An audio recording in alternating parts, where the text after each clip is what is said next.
नमस्कार दोस्तों, आप देख रहे हैं बोले भारत।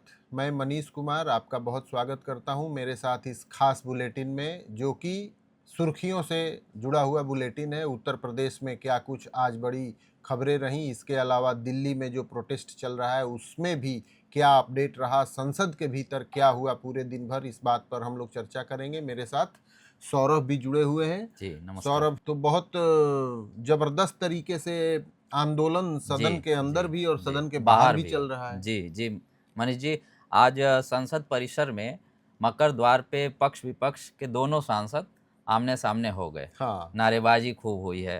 हाँ, इनकी इस्तीफे की लगातार बातें हो रही हैं। धर्मेंद्र प्रधान के इस्तीफे को लेकर असल में जब संसद भवन में सारे सांसद कार्रवाई में भाग लेने के लिए पहुंचे, तो पहुंचते ही मकर द्वार पे एक तरफ विपक्ष के सारे सांसद खड़े हो गए। सोनिया गांधी भी मौजूद थी, प्रियंका गांधी थी, राहुल गांधी थे, अखिलेश यादव थे, तृणमूल कांग्रेस के सांसद थे। हाथों में तख्तियां सौरभ लिए हुए थे, धर्मेंद्र प्रधान इस्तीफा दें ऐसा करके, और उनके सामने एनडीए के सांसद भी खड़े थे। जी जी, लेकिन बहुत तसल्ली इस बात की हुई कि दोनों के बीच कोई वैसी टकराहट नहीं हुई जैसा कांग्रेस और भाजपा के कार्यकर्ताओं के बीच पटना में देखने को मिली थी। जी। और मुझे याद है कि उत्तर प्रदेश की विधानसभा में विधायकों के बीच क्या माइक फेंक फेंक के मार हुई थी। जो पुराने लोग कवरेज करने गए होंगे उनको याद होगा, और पूरी दुनिया ने देखा था उसको। लेकिन वो स्थिति नहीं हुई। जो संयम बरता है पक्ष और विपक्ष के लोग आमने सामने होते हुए भी, उसकी मैं भूरी भूरी प्रशंसा करता हूँ। हाथापाई जैसी कोई नौबत नहीं आई, सिर्फ कमेंट होते रहे एक दूसरे पे। प्रियंका गांधी ने भी बहुत सारे कमेंट किए और उधर से भी कमेंट होते रहे, लेकिन संसद के भीतर भी काफी बातचीत हुई। हालांकि संसद की कार्रवाई चाहे लोकसभा की हो चाहे राज्यसभा की बहुत इंटरप्ट होती रही, लेकिन इसी बीच उसकी भी चर्चा कर लेते हैं कि प्रधानमंत्री नरेंद्र मोदी ने भी इस मामले पर बयान दिया है और उन्होंने कहा है कि आज एक्स पे उन्होंने लिखा है बिल्कुल कि फास्ट ट्रैक कोर्ट बनाएंगे, पेपर लीक के मामले के जितने भी मामले दर्ज होंगे उसको लेकर।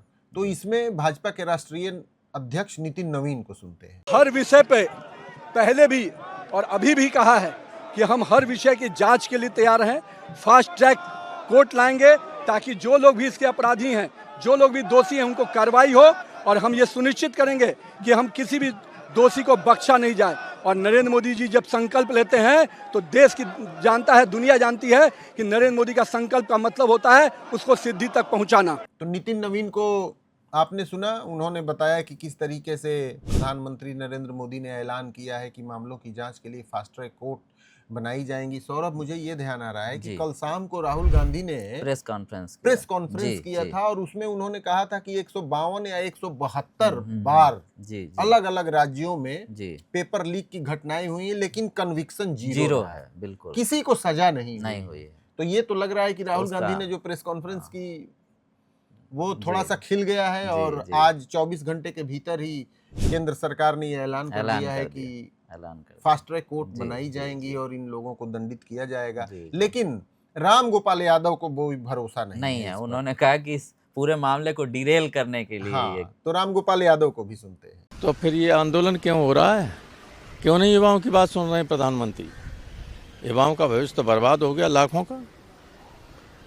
इतने पेपर लीक हुए, ओवरेज हो गए लोग। विपक्ष का काम है सरकार को घेरना, वो घेर रहे हैं। लेकिन सौरभ, मल्लिकार्जुन खड़गे ने भी बहुत ठोक के राज्यसभा में ये बात कह दी है कि होना ही चाहिए इस्तीफा। धर्मेंद्र प्रधान के इस्तीफे से कम कुछ भी स्वीकार नहीं। मल्लिकार्जुन खड़गे ने क्या कहा, ये सुन। सरकार आगे आए, स्टेटमेंट दिए कि जो इस्तीफा हम पूछ रहे हैं, एजुकेशन मिनिस्टर इस्तीफा देना चाहिए। और लाखों हजारों लोग आज रास्ते पे गिरे हुए, लाठीचार्ज हो गई है, और बहुत से हॉस्पिटल्स में हैं और उनके माँ बाप परेशान हैं। इसीलिए मैं आपसे विनती करता हूँ, उनका रिजिग्नेशन पहला लीजिए, डिस्कशन शुरू कीजिए। हम तैयार हैं डिस्कशन के लिए। इस्तीफा जरूर होना चाहिए, और जब तक आप इस्तीफा नहीं दिलाएंगे डिस्कशन शुरू नहीं। कांग्रेस और सपा के बाद थोड़ी बात मायावती की मायावती भी की कर भी हो लेते हैं जाए। सौरभ। जी, जी, उन्होंने मायावती ने भी आज कुछ ट्वीट कहा किया है, है। कहा है, उन्होंने कहा कि संकीर्ण स्वार्थ के लिए राजनीतिकरण नहीं होना चाहिए इस पूरे मुद्दे का। हाँ आज उन्होंने कुछ स्पेशल बातें बोली हैं सर। बिल्कुल बिल्कुल। हाँ। और मायावती और बहुजन समाज पार्टी बिल्कुल भी ऐसा लग रहा है कि दिल्ली में जो प्रोटेस्ट हो रहा है उसमें कोई स्टेक होल्डर नहीं है। नहीं है। जी। कितने दिनों के बाद मायावती ने एक बयान दिया और उनके इस बयान में भी ऐसा लग रहा है कि वो भारतीय जनता पार्टी के साथ सुर में सुर मिला हाँ, रही हैं। मतलब इतना संतुलित बयान इस तरीके से संतुलित नहीं, मुझे तो ये एक तरफा भाजपा की तरफा, तरफ का जी, लग रहा जी, है जी, सौरभ, जी। क्योंकि मायावती का ये कहना हम्म, कि इस आंदोलन के जरिए राजनीति की जा रही है और राजनीति करने वाली पार्टियों की संकीर्ण मानसिकता राजनीतिक जी। लाभ के लिए दिख जी, रही जी, है। जी, तो जी। ऐसी ही बात तो भाजपा हाँ, भी ये बोल रही सत्ता है की ना। लाइन थी सर, बिल्कुल सत्ता की लाइन। लेकिन मायावती को लगातार उत्तर प्रदेश में चुनौती दे रहे चंद्रशेखर आजाद का भी एक दिल्ली में अलग तरीके का प्रोटेस्ट चल रहा है। जब पहले दिन जंतर मंतर पे पुलिस ने लाठियां चलाई थी, उसके बाद से चंद्रशेखर ने सदन छोड़ दिया। जी। उसके बाद चंद्रशेखर ने सदन छोड़ दिया और संसद परिसर में ही डॉक्टर भीमराव अंबेडकर की मूर्ति के नीचे बैठकर जी, प्रोटेस्ट कर रहे प्रोटेस्ट। हैं अकेले अकेले पूरे दिन।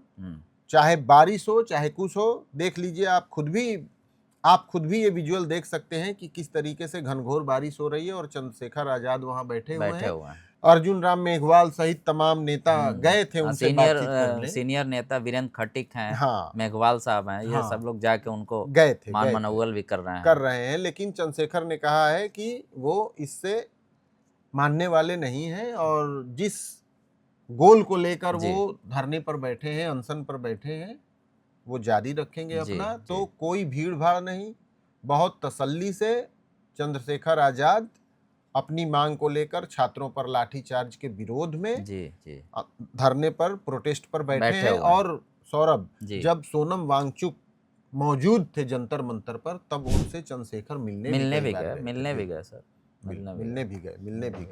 तो एक तरफ जहां देखिए बहुजन समाज पार्टी की सुप्रीमो मायावती का ये बयान आया है, वहीं दूसरी ओर चंद्रशेखर आजाद छात्रों के साथ खड़े हैं और उन्होंने कहा है कि उनकी मांगों तक वो इस प्रोटेस्ट में शामिल रहेंगे। और उनके लगातार आक्रामक बयान भी आए हैं। आक्रामक बयान भी आए हैं। लेकिन इसी बीच में अब तो बहुत राजनीतिक खबरें हो गई। मनीष जी, अब मौसम की तरफ बढ़ते हैं। मौसम ऐसा लग रहा था कि पूरी तरीके से खुल गया है, जैसा कि मौसम विभाग का अनुमान था। और मौसम विभाग के अनुमान के मुताबिक अभी भी अगले 4-5 दिनों तक कोई बहुत बारिश की संभावना नहीं जताई जा रही थी। बुंदेलखंड में और मध्य यूपी में ऑरेंज अलर्ट वगैरह अभी ये आज का ताजा अपडेट है सौरभ, जिसके तहत मौसम विभाग ने अलर्ट जारी किया है।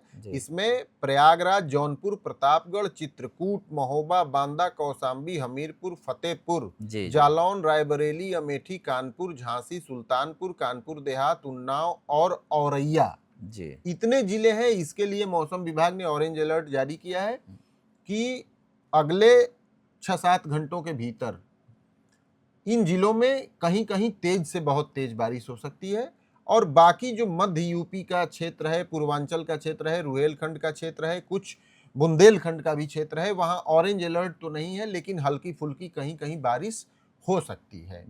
वैसे तो 4-5 दिन बहुत बदरी रही सौरभ, लेकिन बारिश वैसी हो नहीं पाई जैसी इस समय होनी चाहिए थी। और मैं आपको एक फिगर मौसम विभाग का दिखाना चाहता हूं कि किस तरीके से अभी भी प्रदेश में बारिश की कितनी घनघोर कमी है। मतलब एक जितनी बारिश इस समय तक हो जानी चाहिए थी, हम 23 जुलाई में बात कर रहे हैं, औसत से तो कम लगातार ही है, और लगातार कम है। पूरे प्रदेश में यदि देखें तो आज की तारीख तक 19% औसतन बारिश कम हुई है। पूर्वी उत्तर प्रदेश का हाल बहुत बुरा है, यहाँ करीब 27% कम बारिश हुई है। पश्चिमी यूपी में 5% कम बारिश हुई है। थोड़ी भरपाई हुई है, लेकिन मंजिल अभी बहुत दूर है। धान की खेती के लिए जितनी बारिश चाहिए उतनी प्रदेश में नहीं है। जैसा कि हम जानते हैं कि हमारी निर्भरता कितनी है। हाँ बिल्कुल, ये बहुत इंपॉर्टेंट है। तो धान की खेती के लिए जितना पानी बरसना चाहिए उतना नहीं बरसा है। अब उम्मीद लगाए बैठे हैं किसान और हम सब लोग कि थोड़ी और अच्छी बारिश हो जाए तो धान की फसल अच्छी हो। तो आप भी जंतर मंतर और दिल्ली से आने वाली खबरों पर निगाह बनाए रखिए। हम बीच बीच में आपको अपने स्पेशल प्रोग्राम के जरिए अपडेट करते रहेंगे। फिलहाल मुझे और सौरभ को यूपी की सुर्खियों वाले इस खास बुलेटिन से दीजिए इजाज़त। कल फिर होगी मुलाकात, तब तक के लिए धन्यवाद, नमस्कार। नमस्कार।